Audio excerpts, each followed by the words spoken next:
শ্ৰদ্ধাভাজন ৰাইজ, এতিয়া মুখ্য অতিথি মহোদয়ে ৭৯ সংখ্যক স্বাধীনতা দিৱসৰ পতাকা আনুষ্ঠানিকভাৱে উত্তোলন কৰিব।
এতিয়া মাননীয় মুখ্য অতিথি মহোদয়ে উপস্থিত ৰাইজক উদ্দেশ্যি তেখেতৰ বহুমূলীয়া ভাষণ প্ৰদান কৰিব।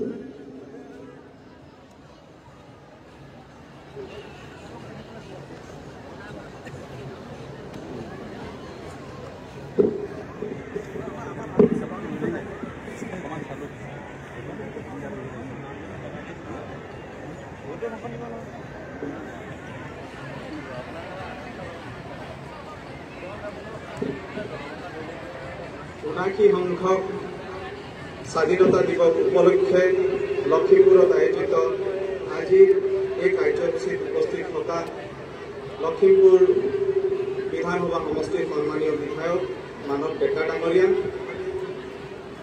মঞ্চত আসন গ্ৰহণ কৰা বিশিষ্ট অতিথিসকল, ক্ৰম শ্ৰদ্ধেয় মুক্তি যুঁজাৰুসকল, শ্ৰদ্ধাৰ জ্যেষ্ঠ নাগৰিকসকল, জিলা প্ৰশাসন আৰু বিভিন্ন চৰকাৰী বিভাগৰ বিষয়া কৰ্মচাৰীসকল, মৰমৰ ছাত্ৰ ছাত্ৰীসকল, সাংবাদিক বন্ধুসকল আৰু ক্ৰম শ্ৰদ্ধাভাজন ৰাইজ, দেশৰ ৭৯ সংখ্যক স্বাধীনতা দিৱস উদযাপনৰ এই পবিত্ৰ লগনত আপোনালোক আটাইলৈ আন্তৰিক শুভেচ্ছা জ্ঞাপন কৰিছোঁ।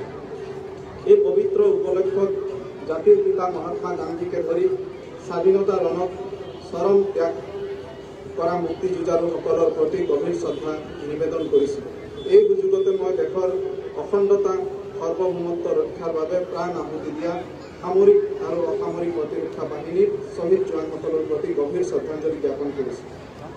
দেশৰ স্বাধীনতা সংগ্ৰামলৈ লখিমপুৰ জিলাৰ বিশাল অৱদান আছে। লখিমপুৰৰ ভূমি ক্ৰম শ্ৰদ্ধেয় মুক্তি যুঁজাৰী তীৰ্থেশ্বৰ হাজৰিকা আৰু ভোলা বৰুৱাৰ ভূমি, পুষ্পলতা দাসৰ দৰে মহীয়সীৰ ভূমি, চক্ৰধৰ ভূঞা, দক্ষিৰাম গোহাঁই, ভোলানাথ নগৰীয়া, তীৰ্থেশ্বৰ চেলেং, কালিৰাম দত্ত আৰু ফুল বৰাৰ দৰে সিংহ হৃদয় মুক্তি যুঁজাৰুৰ জন্মভূমি। এই খ্যাতনামাসকলৰ লগতে আন বহু স্বাধীনতা সংগ্ৰামীৰ জন্মভূমি লখিমপুৰত স্বাধীনতা দিৱসৰ অনুষ্ঠানত অংশগ্ৰহণ কৰিবলৈ পোৱাটো মোৰ বাবে পৰম সৌভাগ্যৰ কথা। লখিমপুৰ বুৰঞ্জীয়ে গৰকা ঠাই, ৰত্নগৰ্ভা লখিমপুৰ আমাৰ পৰম আৰাধ্য মহাপুৰুষ মাধৱদেৱৰ উপৰি বদলা পদ্মমাতা, অনিৰুদ্ধদেৱ, মহাপুৰুষ হৰিদেৱ, ৰুচিনাথ কন্দলী, পুৰুষোত্তম মাতা, ৰাম দাস, হৰি ভাৰতী আদিৰ দৰে অসমীয়া জাতিৰ আলোকস্তম্ভৰ পবিত্ৰ জন্মভূমি।